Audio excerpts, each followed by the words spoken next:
Hey, Mama, grab your coffee, toss the laundry in the dryer, and join me for an episode that's going to feel like a heart to heart chat with your best mom friend. Today, I'm sitting down with Erin, a mom who's been through it all, from juggling busy schedules to navigating teenage cravings for chips and soda. Together, we'll talk about making family health not just a goal, but a way of life. You'll hear about Erin's inspiring journey, how she turned her own health struggles into lessons for her family, and her genius tips for sneaking more protein into your teen's plate without the drama. Plus, we're spilling secrets about meal prep, family dinners, and even non toxic beauty swaps that won't make your teenager roll their eyes. Well, not too much. So, whether you're running errands or hiding in the pantry for 5 minutes of peace, this episode is for you. Let's dive in and tackle family health together, one bite and one laugh at a time. Welcome to the Daily Wellness Podcast.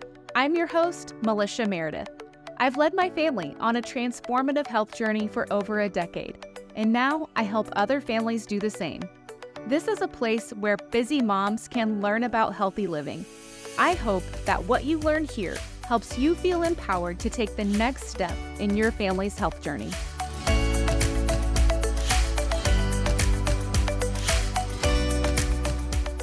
Hey, Erin, thanks for joining me today.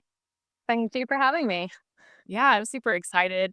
It's been fun to get to know you on social media, and I just follow you, and I'm like, wow, this lady is like in the same phase of life as me, like kids and health and all the things. So I just thought it would be fun to have a mom chat with you today, and we can kind of talk about some of the struggles of, trying to live a healthy lifestyle with kids and all the busyness and things like that, for your family and for yourself. But I would love to know kind of what prompted you to start living a more healthy lifestyle. Well, it's kind of been, I would say, slow over the years. So, going back to when I was a kid, I've always had digestive issues. And then as a teenager, I got the typical teenager acne. But unfortunately, mine stayed with me and I'm still struggling with it. I never woke up one day and my skin was just clear like I wish. Yeah. And then kind of growing up to my mom, I wouldn't say that we had a completely the sad diet, the standard American diet, but it kind of leaned in that direction. My mom did cook, homemade meals every night. But I would say our lunches were definitely kind of more on that, sad diet. So Yeah. Oh, you're right.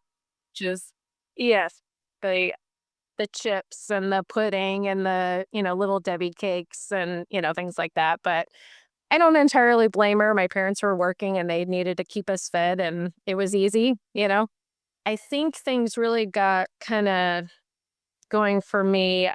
After college and probably more, well, before I got married too, I decided, you know what, I'm going to go to the dermatologist, see what's going on with my skin.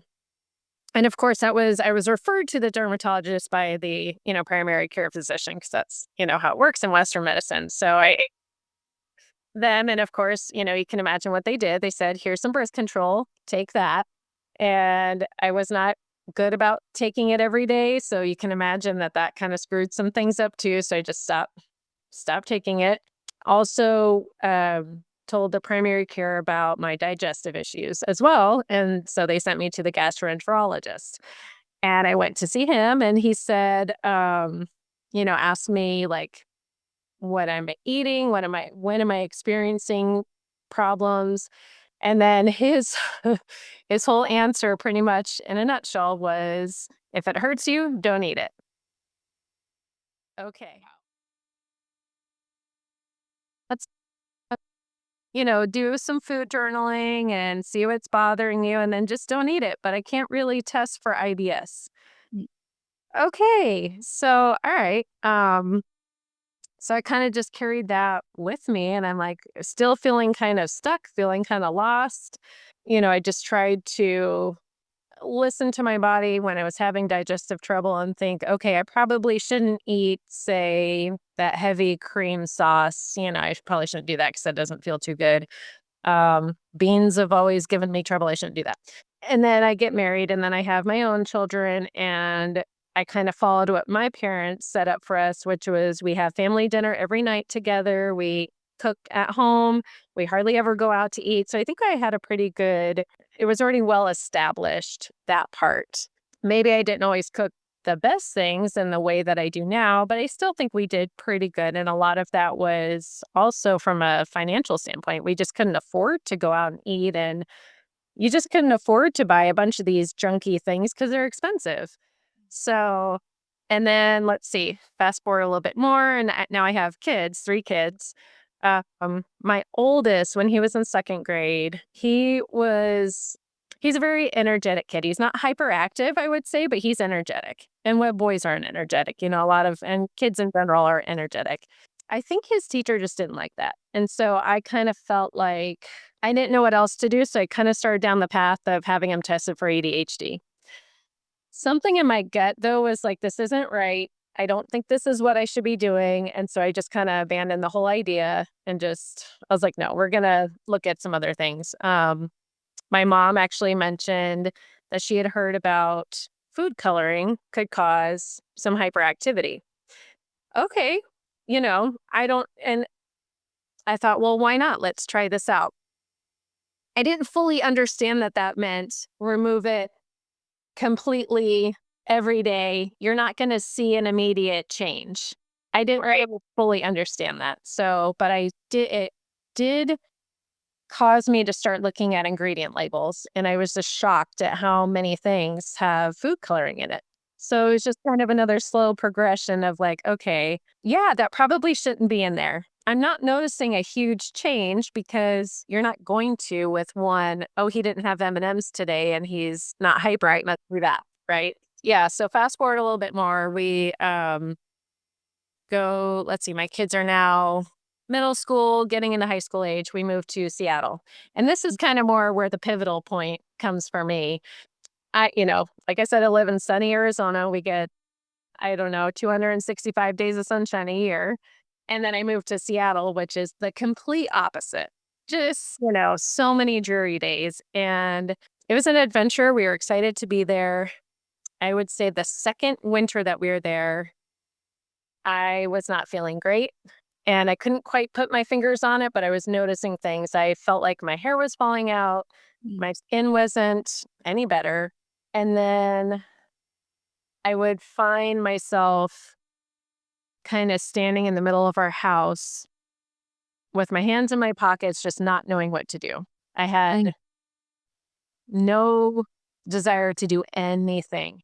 I didn't have a desire to do any tour, like nothing. I didn't want to see people. I didn't want to talk to people. I didn't even know what I wanted to do. I didn't want to listen to music. That after Christmas was over, the thought of listening to anything was just horrible. I didn't want to listen to anything.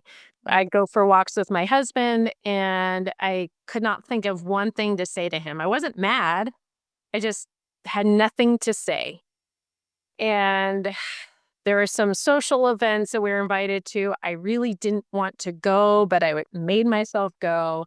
And after that, I realized I think I'm depressed. And it really was that. So I kind of went through this mild depression, but I still kind of wasn't quite digging in fully yet. But I feel like I at least recognized that there was something wrong. Going back to my skin, so I went back to a dermatologist, and I told him no birth control, no Retin-A, no things like that. No, what's that other one? Accutane. I don't want to do that either. And so he put me on a water pill, which is for blood pressure, for high blood pressure. And I was like, I don't have high blood pressure. He said, don't worry about it. You'll be fine. So this is now COVID. And, where nothing really made sense. I go to the dentist. The dentist is taking blood pressure. My blood pressure was 90 something over 54. And I was like, I don't think that's right. And she was like, oh, you're fine. Don't worry about it. And I thought, okay. Went back to the dermatologist, told him, he said, you're fine. And I was like, all right. And then he told me it doesn't matter what you put on your face for acne. It doesn't matter what you eat. And guess what? You just have bad luck. This is what he tells me. And I'm like, oh my gosh. So it's all kind of starting to paint a picture for me. I'm like, this can't be. This just cannot be right. So fast forward a little bit more. 2021, we moved back to Arizona, and I had a friend who had seen a naturopathic doctor and had done like this bioenergetic scans. Have you heard? I'm sure you've heard of those. Yeah. Yeah, testing your hair and your saliva. And I thought, I think I'm just going to try this out. And I went to the naturopath, and would you believe that she was the first person to ever connect the dots for me that my skin and my gut issues were connected. Like, I mean, I just was, in a way, I wasn't surprised, but I was also blown away that she was the first person ever to tell me this. Wow. And so that's really when the gears started going. And I thought, okay, I need to look more into this. Turned out I had candida overgrowth, which can cause depression, which can cause your hair to fall out. Like all the things I was experiencing. I was having mold issues. So I was like, wow, so I just kind of went on a deep dive from there. And I just started learning, like unlearning and relearning. Yeah. And and then it kind of made me think of different things with my kids, with my son's, tendency to be more energetic. And my daughter had KP. What does that stand for? It's keratosis pilaris, I think. Yes. She had that when she was young, and we were told to just put Aquaphor on it and it'd be fine. Not knowing that it was a gluten issue, like my mind is just like blown with all this stuff that I just didn't know. So that brings me to today. And what I'm just really trying to do now is making sure that we are eating things that are nourishing our bodies, that that's really just the heart of it. Making sure that we're eating nourishing things. Yeah. That we're getting outside and getting that sunshine. Because if anything taught me from Seattle was that we need sunshine. Like, it's hard. I don't know how people do it there. Yeah. And yeah, so that's just kind of where I really started picking up. And I thought, I wonder if other people know this stuff. I don't think they do. Because I did for so long. Mhm. I know. It really is sad that, that you have to go to just a certain kind of doctor to make that like gut health connection. I feel like that's something that every doctor should know. Yeah. But they don't. So if you really what you were wanting, what I'm kind of hearing you say is that you were wanting to know why these things were happening, right? Like they tried to kind of give you a band-aid solution at every step, but you instinctively knew that, there's a reason why this is happening to me. There's a reason why I feel this way. There's a reason why I keep having acne issues. My hair's not just falling out for bad luck. And so I love that. And I mean, I think that's encouraging for any mom listening, that has that feeling right now. Like there's something going on with them, there's something going on with their kids, and they just instinctively know there's got to be a reason for this, right? So I just want to encourage the moms listening right now to not give up on that, right? Because you really can get to the root of it. It's like that's what functional medicine is all about, right? Getting to the root of all of our health problems. So there are practitioners that can help you with that and to not give up on it. So that's just encouraging to hear that you were able to get to that point, and just for moms out there that are feeling discouraged and not heard, and kind of you go into the doctor's office and there's a lot of gaslighting that happens there. Yeah. And yeah, so I like that. I appreciate you sharing that part of your story because I think that's encouraging. How was it for your kids transitioning? Because you were already doing some homemade meals and stuff, so that wasn't too weird for them, right? But, like, were there other health changes that were harder for them to transition to? For sure. We stopped, with some of the junkier things, that was like, well, they're hungry, they're kids, they need to eat, they just want a quick snack. I still provides, I don't want to say it's as junky. So what I try to do because my kids are older, as I'm kind of making this switch in our house. they're kind of used to eating certain things. So I'm not going to cut them off cold turkey. But what I did say to them is, look, these chips only have 3 ingredients in them, as opposed to Takis. Look at these Takis. Like, this is not good. This is not okay. Let's buy these that have these 3 ingredients in them. And so I kind of slowly started making those swaps. They still get chips, but just a healthier version of chips, right? It's not like, they sit around and eat chips all day long or anything. It's like, I take them for lunch or whatever. And, and actually I've told, because they're all 3 of them are athletes, I know you're familiar with that too. Yeah. Another way to kind of encourage them to stay hydrated, especially out here, they have football and it's over 100 degrees outside, and so many kids get dehydrated. So I say, take a bag of these better quality potato chips because Mhm. they have potassium, they have salt. I know you're going to eat them. Yeah. Take this and a banana and eat that after school, please, with some water. Right. So Yeah. just, trying to find those swaps that I know they'll be on board with uh, makes it a lot easier. Yeah. And then just cutting out some of the extra garbage. We were never big on fruit snacks or things like that. So that wasn't an issue. But I tell you what, keeping them fed is challenging. So having, having some things that are ready, that are there, that they like to eat, that can be hard, but there are really some much better options out there. Yeah. And I think you just have to go, and you never know if they're going to like it until you buy it. So you just got to buy it and just say, hey, look at what I found. Try this out and see how it goes. You know, they don't let. I know, like, we had like a snacky lunch today and so I put different meats and cheeses out and stuff and I put a can of sardines out and like half my kids still like turn their nose up at sardines. They haven't quite gotten there yet, but I know that's kind of a funny example, but there was always going to be things that kids prefer or don't prefer.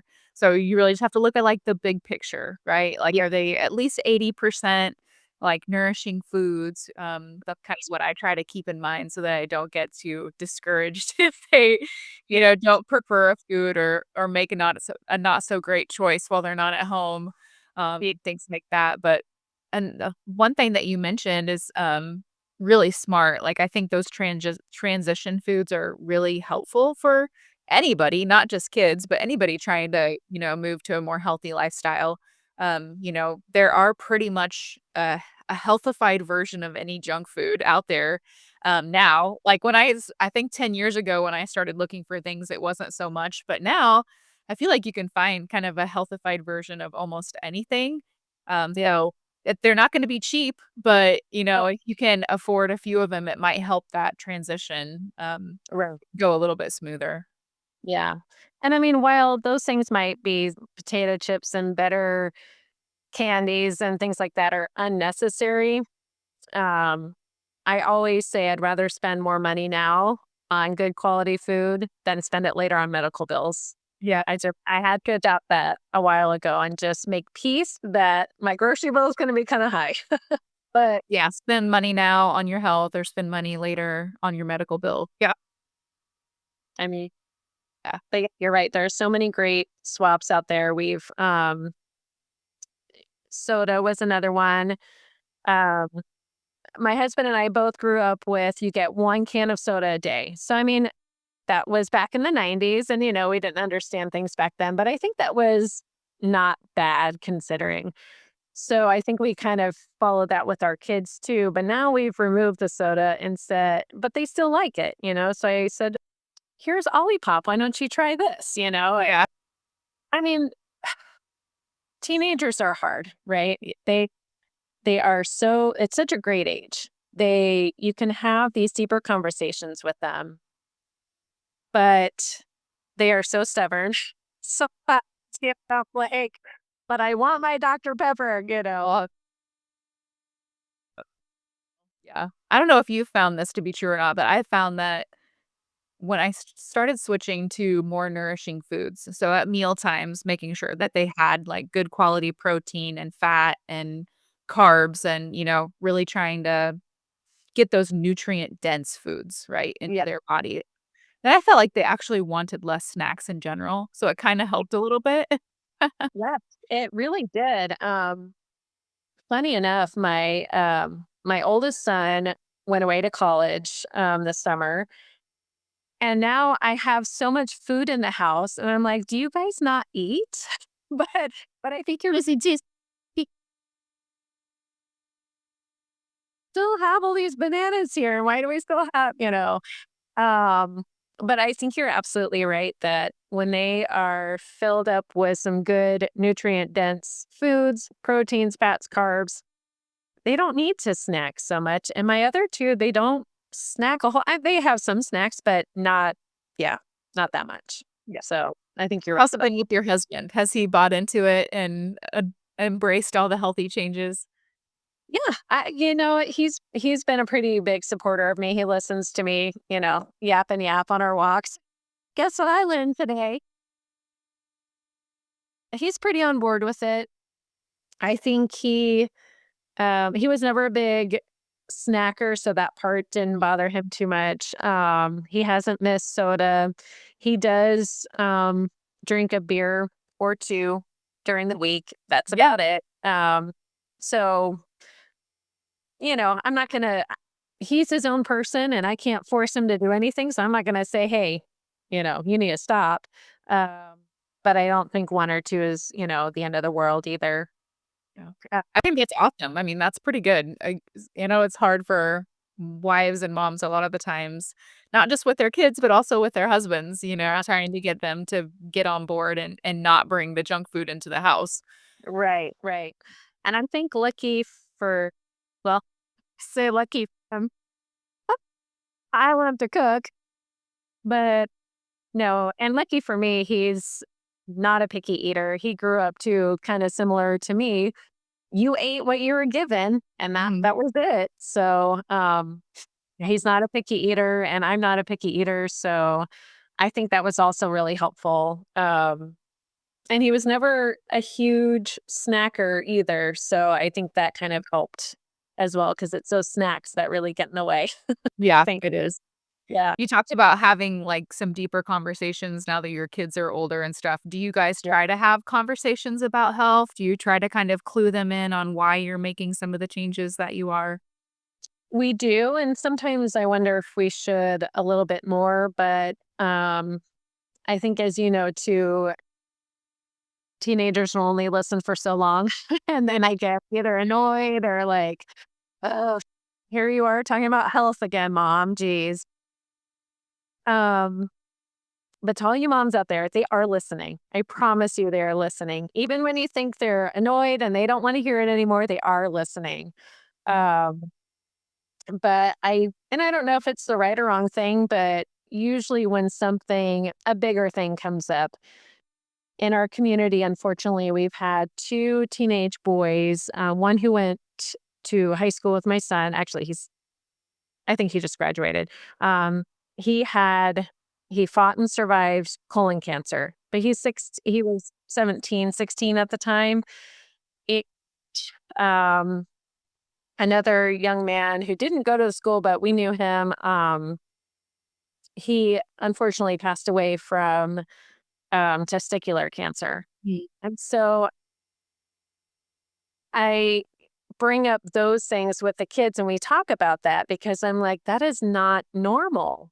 It's Mhm. very tragic and so sad. And, and I don't want to come off as insensitive to these things, but these things are not normal and we need to ask why this is happening. Mhm. That we know two kids. I didn't know anybody growing up with cancer, um, Yeah. or adults so we kind of talk about when we hear situations like that, we kind of go into depth. Um, and then sometimes, especially when my kids bring up something, I'm like, yeah, let's talk about it until their dad talks.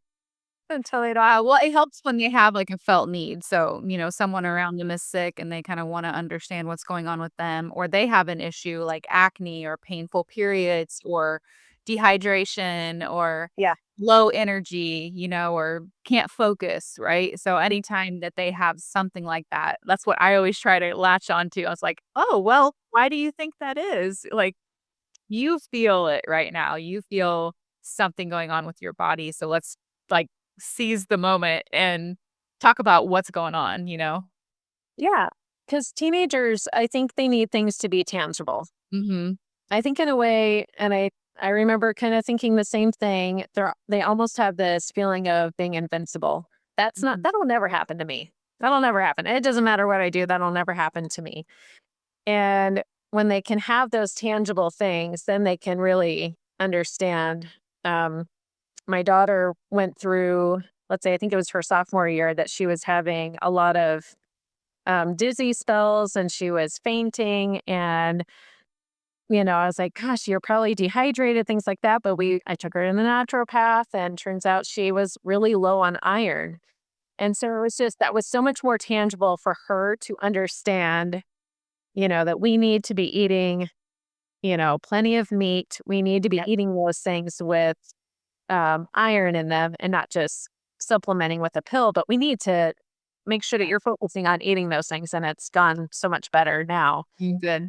Yeah. Yeah, that's amazing. I think that also my kids seeing things happen around them, like, sometimes I'll share a statistic that I learned or something and kind of use it as like, "Kids, how many," like, looking around at you kind of your peer group and stuff like that, what percentage of kids do you think in the United States are overweight or obese? Right. Right? And, like, talk about that and, like, I mean, it's well over I think it's over 50%, of kids in the United States that are overweight or obese, which is just insane. Like, that is That's so right. insane. But it's kind of normal for them to see that around them because that's how what they've grown up in, right? So just to kinda have those conversations of, like, that's actually not normal, you know? Yes. Yeah, for sure. I mean, they're kind of blind to that, like you said, because that's familiar to them. Yeah. Sadly. Yeah. Yeah. We watch an old movie, and, like, nobody is like, Right. watching old musical or something like that, I make my kids watch old Christmas movies sometimes. You don't see, like, any overweight people in old movies. Yeah. Yeah, it's kinda crazy.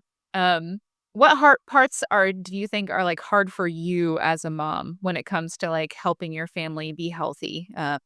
Is the hardest part, like, the grocery shopping or the food or like, what is it about it that's challenging?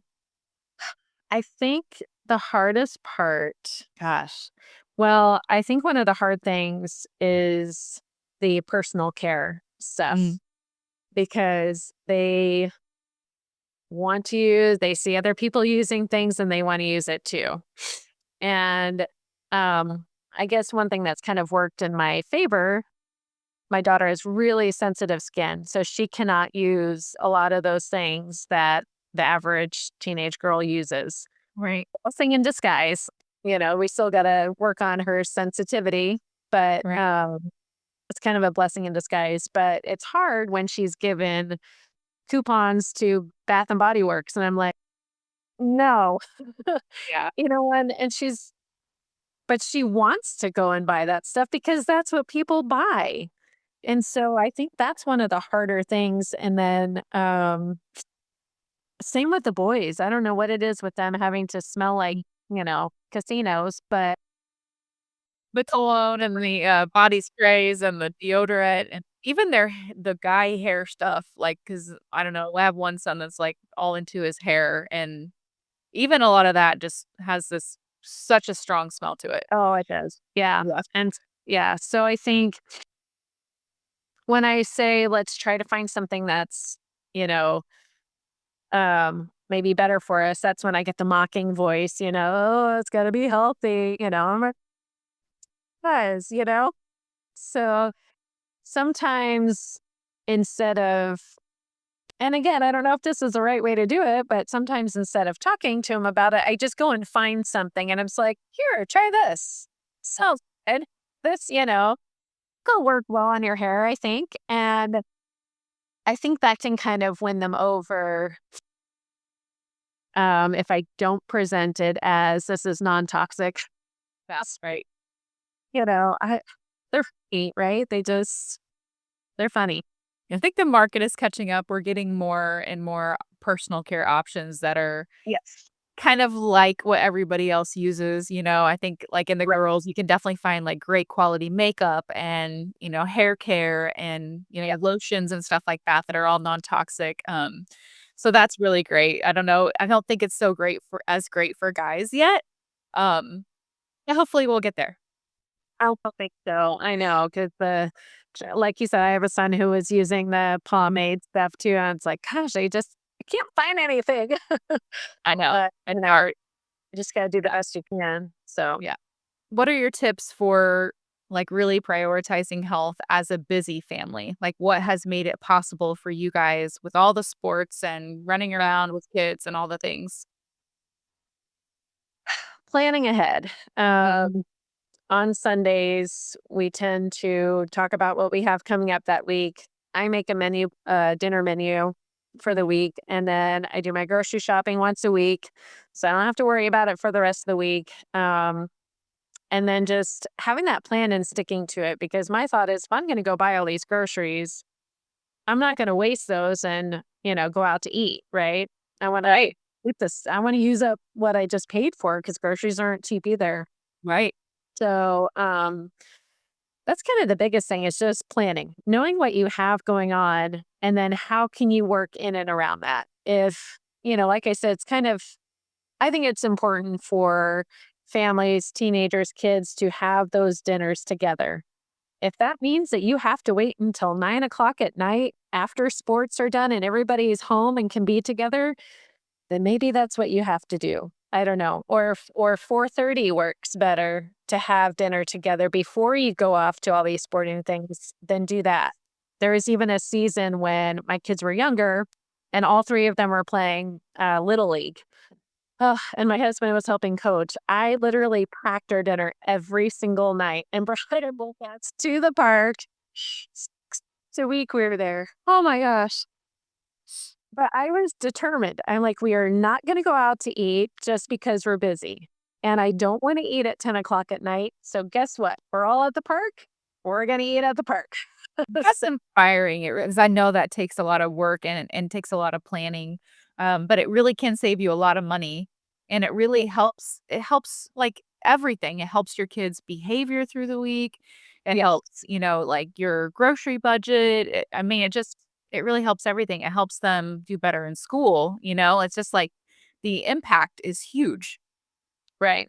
And then also having that time together, Yeah. who I think is so important. I mean, they just, especially through those teenage years, even if they seem annoyed or they're not, I mean, you just sometimes don't know what you're going to get at the dinner table, but they need that stability. They need those relationships with their family. That's where they can feel safe and just unwind or be themselves or whatever it is they have to share.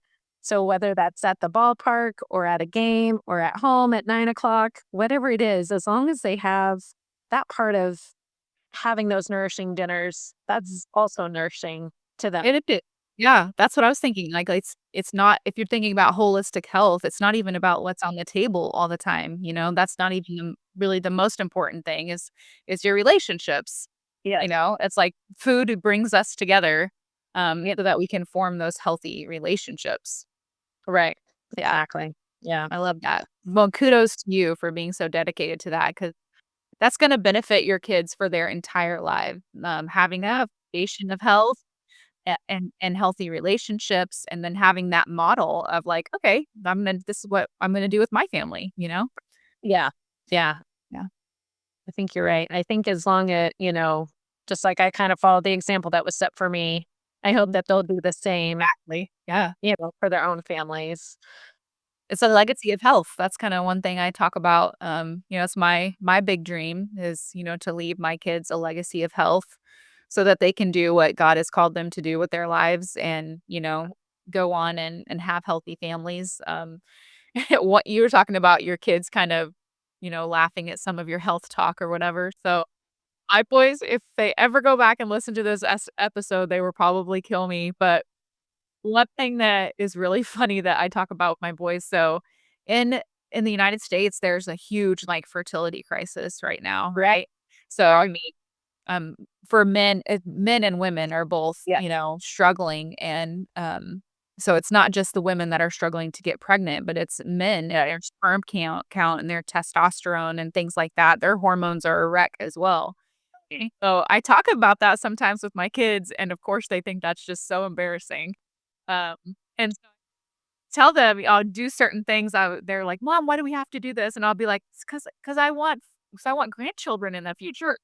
Just like think beyond yourself to my grandchildren, okay? And then also about like one thing that impacts your hormones is electromagnetic frequencies. Yeah.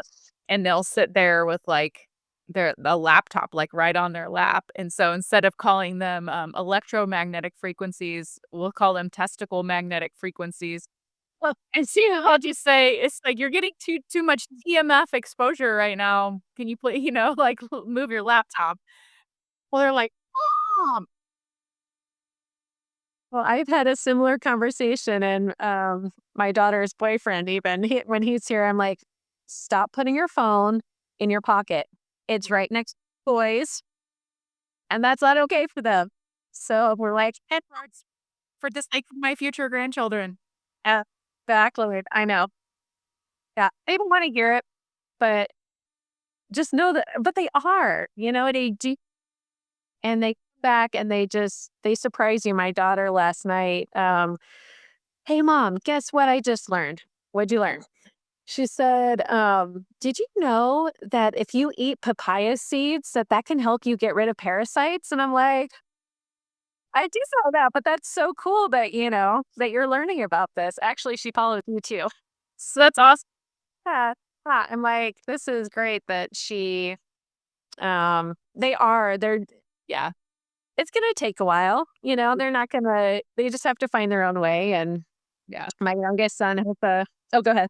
No, I had a similar situation. My daughter came in and she's like, "Mom, can you tell me again like what the problems with birth control are?" Because she had a friend went to the doctor for acne and gave her birth control. So her friend has been on birth control for quite a while. And so she was trying to talk to her friend about this and felt very concerned for her friend, but she couldn't remember why it was maybe not so good.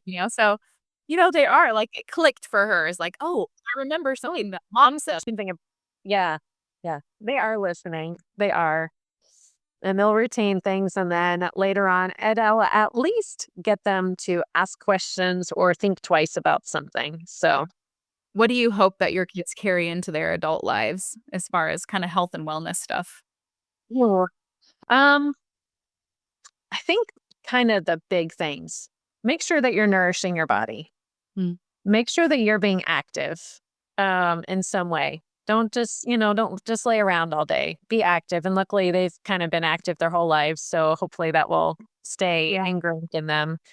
Um, Sleep. Mhm. Yeah, you need sleep. You just do. And, just surround yourself with like-minded people. You don't have to agree on everything, but surround yourself with like-minded people so that you can keep going forward in that same direction. Yeah. I think just kind of those basic things, the details can be worked out later. Yeah. But Yeah, and sometimes those details are individual for every person, like how much activity or what foods exactly are good for me, like that kind of stuff is specific. But I agree, like those are great pillars of health that I hope my kids also carry into their adult lives. We'll see, right? I just wish it could control that. I know I can't. But they'll be adults and they'll be doing stuff and I'll just be cringy. I know it, but you sure did you remember anything I taught you?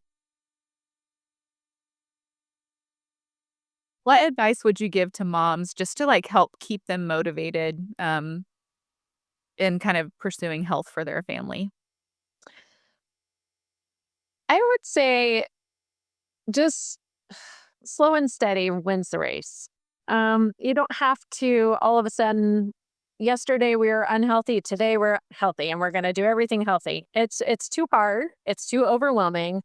Um, I got really overwhelmed. And that was a kind of a big part of why I started my Instagram page, because it gets so overwhelming, all the information that's out there. Slow and steady. When you run out of something, replace it.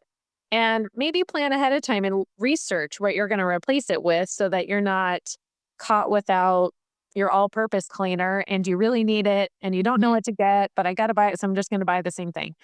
Yeah. Plan it ahead of time and say, okay, I'm running low. What could I get to replace this? Same thing with your food. Okay. Bought something that wasn't maybe the ideal thing. I've done that. Forgot to read the ingredient label, but it sounded good. And then I look at it, I'm like, wow, that's really not that great. Okay, that's fine. You don't have to throw it away. Just eat it and be done with it. And then know for next time not to get that. Yeah. Just slow and steady. It's always going to be a progression. I don't think you ever hit a moment where you've got it all down. Yeah. That's good encouragement. Have you seen like changes in your kids that also have maybe motivated you a little bit? Like, has their health improved or anything like that since you guys have made changes? One change that I think was pretty big for us that I just didn't fully understand was the protein. We ate meat, but usually just at dinner time or some lunch meat during the day. But I really started pushing that on my boys. Well, all of us. I started really saying, and my husband was totally on board with that, by the way. He's like, yes. But I really think that my oldest son, I think it's helped him be a little more focused. He's my energetic kid. And I think but it was kind of in a way my fault too. I'm feeding him cereal every morning for breakfast growing up, right? So I think really making that switch to just eating more protein and telling them constantly, they get sick of me saying it, but I'm like, you've got to eat protein. You've got to eat protein. I think that's really made a difference for all three of them and just keeping them more even keeled throughout the day. So I know they can focus better. I know they don't have that afternoon slump. And I kind of sell it to the boys by, do you want to get bigger and stronger for football? And they left it, but that's really, how I can sell it to them. But yeah, that's kind of the change that I've seen them. And then obviously for my daughter, when she was experiencing all those, dizzy and fainting things, I just thought, oh my gosh. So I would say protein was the biggest thing that's really helped my family, helped me out a lot too. I would have that afternoon slump as well every day. And that's when back in the day, I'd reach for the Diet Pepsi. I'm like, I gotta have my caffeine. Gosh, I think that would be the number one thing pretty much that I would tell people to start with. Get that protein in every single meal. Yeah. Every breakfast. Yeah, that's good. And then what an amazing gift to give your kids. So good job. Thank you. Yeah. I love having moms like you, in my Instagram feed, because it's just inspiring and it's motivating knowing that I'm not the only mom out there that's trying to make these healthy choices for my family. And, you inspire me just to keep going. So thank you for what you're doing and thank you for sharing it with the world for people like me. Yeah, no, I've definitely been encouraged by yours too. And I'm learning little things there. And I love your month plan, by the way, your meal plan for the month. That's smart. Yeah. Bought that from somebody else. So see, it's just like a circle of moms helping each other out. Uh, It is really helpful to know because sometimes in your day-to-day life, you're surrounded by people who don't have the same ideas or the same goals, the same lifestyle. So yeah, this is kind of where I go to get that encouragement to keep going or to see, okay, there are people out here who think the same way that I do because it's hard, sometimes you don't see that on a day-to-day basis. So yeah. Well, thank you for your time with us. Really appreciate you sharing. You're welcome. Thank you for having me. Thanks for listening to today's episode on the Daily Wellness Podcast. We hope that you found it helpful for your own wellness journey. And if so, we'd love for you to leave a review. Then come back and listen for review shoutouts on upcoming episodes. For more information, check out the show notes and connect with us on our website, dailywellness.com.